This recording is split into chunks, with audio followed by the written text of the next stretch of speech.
Hello everybody, I'm Gwen Campbell-Mindes. Welcome to Gwen's Bookish Ramblings. So this is the second book of the Glamourist Histories series.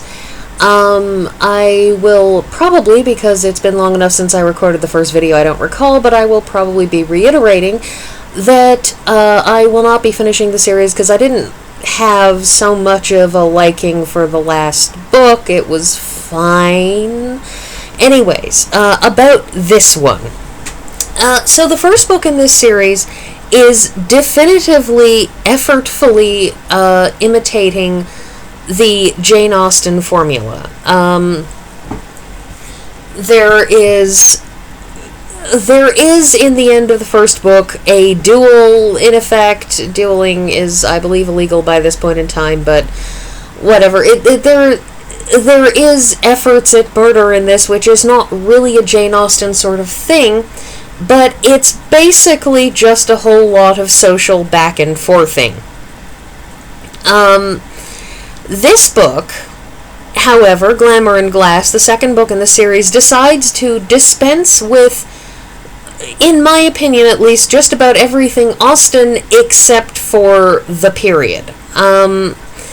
The interactions, the issues of social nicety and so on are much less the subtleties of Jane Austen, where you're talking about English rules in English society, and has some very much more blatant back and forths. Our heroine speaking with the prince's mistress, her difficulties in adjusting to continental manners. It's very, very heavy-handed in terms of any sort of social issue discussions. And the plot line of this is basically that our heroine and her husband wind up traveling ostensibly on their honeymoon to Europe to visit a friend of his who he studied glamour with, not that he studied under the same person with this other person who was a friend of his, and the two of them, they've remained friends, and they exchange discussions about various theories of glamour and so on and so forth. So Jane comes with, and it turns out, however, that this is not actually a honeymoon. What it turns out is that this is actually Vincent having to, in effect, spy on the French, because the thing about Napoleon and the Napoleonic Wars is that Napoleon, he trampled around Europe for a while, he got defeated, he got sent to Corsica, he came back from Corsica, tried to take over Europe again. So this is sort of the post-Corsica. This is sort of, Napoleon is on Corsica, and everybody is sort of discussing whether or not he'll try anything again, and so then he does, and this is a lot of adventuring, and adventuring is not a Jane Austen thing. Jane Austen is not somebody who has her heroines dress up in men's clothing so that they can spy on enemy soldiers in order to get their husbands back. This whole thing is very, very heavily action, or it's very much more heavily action oriented, around the climax at least. And so it's not that this is inconsistent with the previous book in terms of characterization, or what have you, but it is very inconsistent with Austen. This blurb on the cover here that this will appeal to fans of Jane Austen, Jane Yolland, Patricia Reedy, Susanna Clarke, and even Jasper Fforde. I have never read Susanna Clarke. I don't know if this would appeal to fans of Jane Yolen. Probably Patricia Reedy, yes. Jasper Fforde, that would also be a coin flip. Jane Austen, I don't believe that this would appeal in particular to fans of Jane Austen. I believe somebody might be a fan of Jane Austen who also enjoys this, but I don't believe that being a fan of Jane Austen is predictive of somebody enjoying this particular book. Now, let's be clear. I enjoyed this a lot. I enjoyed the dramatic denouement where she has to pretend to be a man in order to get her husband back. I enjoy all of the technical world building that goes on about their form of magic called glamour in this. There's a lot of a very, very heavily scientific approach to this particular form of magic, and it is something that is so very scientific in its approach that, frankly, this verges around its edges into science fiction. In a lot of ways, this feels like it's treading that same thin line that you tread in Star Wars with the Force, where, after all, the Force is described as a field that binds everything together, and that the Force can be predicted and used if one has midichlorians in one's system, which, is a very, very pseudo-science-y, science fiction pseudo-science-y sort of concept, and there's a lot in here about the limitations of glamour and how it works, and how you can't use glamour to heat because it causes overheating, issues of spectrums of light being used. It's a very, very interesting approach to magic, and it's one that I think for somebody who perhaps doesn't enjoy fantasy, they might enjoy this a great deal more, because the laws of this are so very, very stringent, which, having spoken to my father a lot, and since he really dislikes fantasy for the most part, because and it's not an argument that I really want to have with him, but he usually feels that fantasy is people cheating, that they're basically saying, well, I want to be able to wave a magic wand and have a thing happen, so that's what I'm going to do. And this is a magic that is really, really strictly limited and has carefully outlined rules. Now, I had mentioned that the social stuff is blatant, and much more blatant and obvious and hardcore than one normally gets in, say, Jane Austen. But what's interesting, well, it's not so much interesting, it's enjoyable that it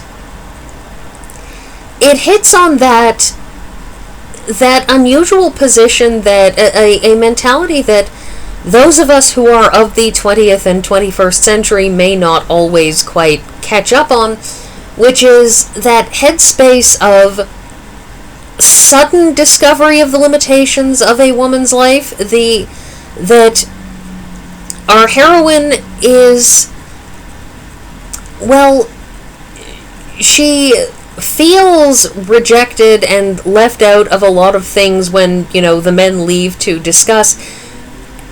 When she comes to the continent, she is shocked by the fact that after dinner the men do not retreat to the smoking room to smoke cigars and drink and discuss manly things like politics, while the women retreat to somewhere else to discuss womanly things like men. Instead, everybody stays at the table and continues to just discuss politics, and the women's opinions are accorded as much weight as the men's, and she is shocked, but nonetheless highly appreciative of having the women's opinions on these political issues having been given a weight equal to the men's. And it's interesting because it's not a stricture that she seemed to have particularly felt before.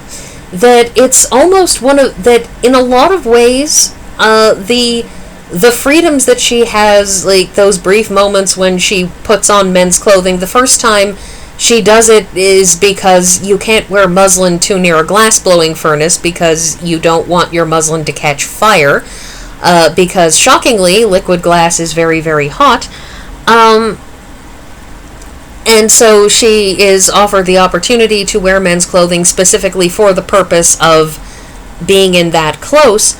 But also later on that it's sort of the startlement at the comfort and ease of getting around that men have. It's interesting partly because this is a mentality that you don't see quite as often in the books that I have read in the past. Maybe this is just, my biases from having not read as many books, but there are a lot of books where you have women who are struggling in a man's world and so on and so forth, and they're all very painfully conscious of their limitations. And here, she seems to be unaware of these limitations until she finds herself in a position where those limitations are not in place, and it's only upon going back that it really hits her. And it's an interesting mentality, and I think one worth considering in no small part because,